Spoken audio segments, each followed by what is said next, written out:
మచిలీపట్నంలో టీడీపీ నేతల వ్యాఖ్యలు రాజకీయంగా హాట్ టాపిక్ గా మారాయి.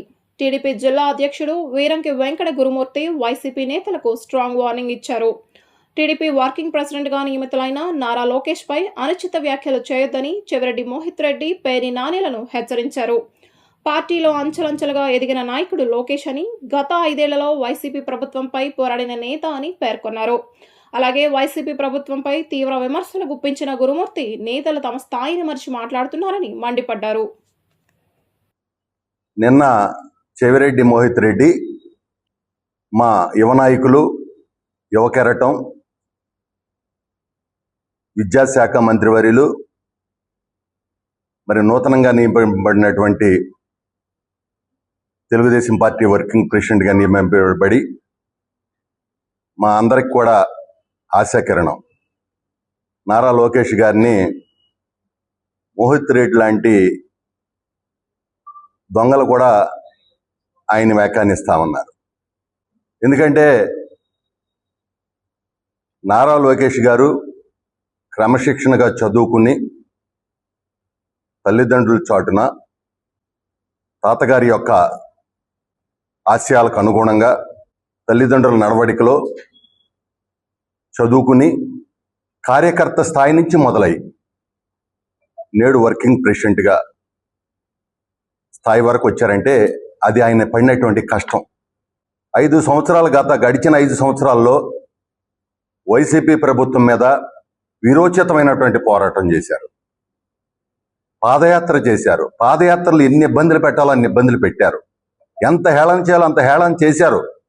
అన్ని తట్టుకుని ఈ రోజున ఒక ఆణిముత్యంలాగా ఈ రాష్ట్రానికి, నేను ఈ మాట ఎందుకు చెబుతున్నానంటే విద్యాశాఖ మంత్రికి ఈరోజు చూడండి ఎంత చక్కటి సంస్కరణలు విద్యారంగంలో తీసుకొస్తూ ఉద్యోగ కల్పన విషయంలో కూడా మొన్న డిఎస్సి చేశారు 16,347 మంది.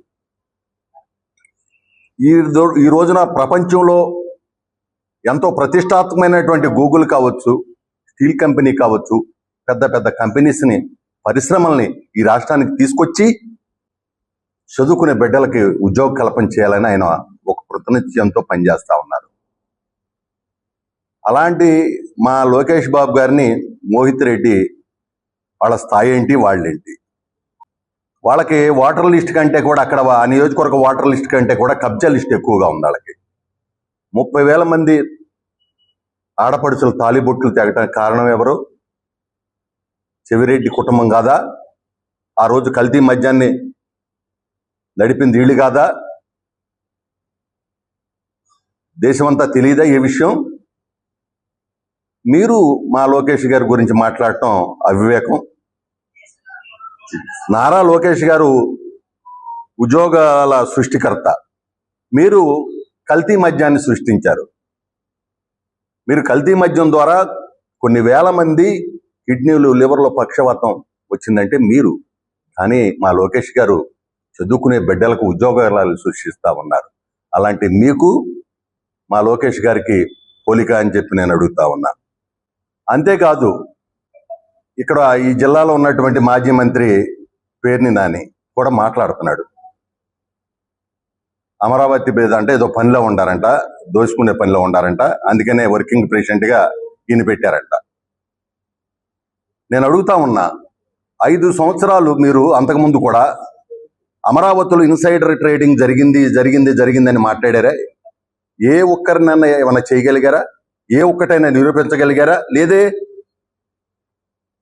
ఈ రోజున 2014-19 మధ్యనే సిఆర్డిఏ పరిధిలోకి తీసుకొచ్చాం. మీరు ఏదో చెబుతున్నారు కదా, ఏదో గన్ కల్చర్ బ్యాచ్ కదా మీదంతా. ఆ రోజే మేము సిఆర్డిఏ పరిధిలోకి తెచ్చామే. ఇవాళ మీరు లోకేష్ బాబు గారి గురించి, చంద్రబాబు నాయుడు గారి గురించి వ్యంగ్యంగా మాట్లాడుతూ ఉన్నారు. రోజు ప్రెస్ మీట్ పెట్టుకోవచ్చు, తప్పులేదు. సమస్యలుంటే చెప్పండి, తప్పులేదు. నిజంగా ప్రతిపక్షం అంటే సమస్యలు చెప్పాలి. కానీ ఎగతాళిగా, ఏలాకోలంగా నువ్వు ఒక బ్రోకరవు, నువ్వు మా చంద్రబాబు గురించి, లోకేష్ గారి గురించి మాట్లాడతారా? గోడంలో బియ్యం ఎత్తిన నువ్వే ఇట్లా మాట్లాడితే అంటే నోరు ఉంది కదా, నాకు సెటార్లు వచ్చు, కమలాసనం లాగా యాక్షన్ చేస్తే నువ్వు పెద్ద కమలాసనం అని అందరికి తెలుసు. ప్రెస్ మీట్లో కూర్చుంటే కమలాసనాన్ని నిన్ను అక్కడ పిలిపించి పెట్టిస్తా ఉన్నారు. కానీ అదే సందర్భంలో ప్రజలు కూడా ఏమనుకుంటారు, ప్రతిరోజు ఏది పడితే అది మాట్లాడితే అనేది కూడా మనం ఆలోచన చేయాలని చెప్తా ఉన్నా.